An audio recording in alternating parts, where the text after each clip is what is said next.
Hello everyone, today I'm gonna share with you kung paano ko magluto ng stir-fry broccoli. Yung broccoli, after ko nalinisan, binabad ko sa tubig na may asin. Yung broccoli, bago natin i-stir-fry, pakuluan muna natin ng mga about 3 minutes. Yung tubig, nilagyan ko ng asin at saka ginger.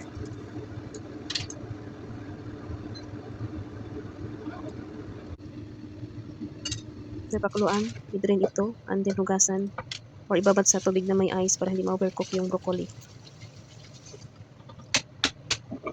Before tayo mag-start magluto, mag-prepare muna tayo ng sauce, chicken broth, konting tubig, chicken powder, at saka konting asin, then sugar, at saka lagyan ng cornstarch.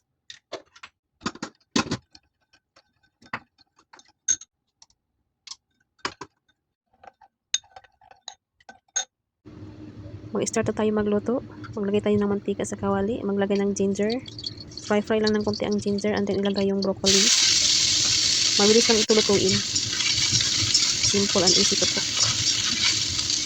Ayan, fry lang. And then, after that, ilagay yung sauce na ginawa natin kanina. Ganyan lang ka-simple at easy ang pagluto nito. It's done, guys. Ready to serve. Thank you for watching.